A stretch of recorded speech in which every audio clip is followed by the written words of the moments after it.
Ito guys, yung bagyo ngayon dito sa aming boarding house. Matindi po ang hangin. Natanggal na po yung mga yero. Ayan, nagkalat na yung mga hanger, mga gamit dyan. Sobrang lakas po ng hangin.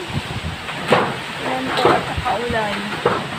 Dito po ay nagbabaha na. Ayan, pumasok na sa amin yung ulan. Ayan, dito po. Sobra pong lakas. Ayan, sige, bagsak mo pa.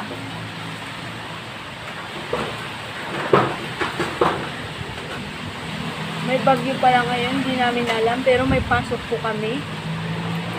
Hindi po kami makakapasok today. Tanggal na po yung mga yero. Oh my God, napasok na. Hindi na lang dito.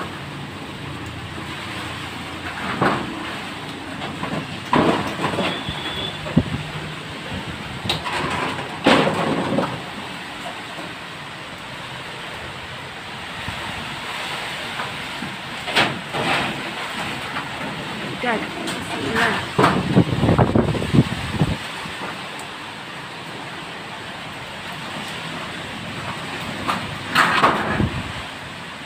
Hurry up, dito po ang aking uniform hindi natuyo kasi umulan. Ito naman po sa kabilang side ng boarding sa likod. Yan po yung mga bahay, hindi nasira. Ayun yung isa po sirang-sira na, natanggal yung mga bubong. Ayan po yung bahay na yan. Hindi ko po alam kung saan na yung mga bubong.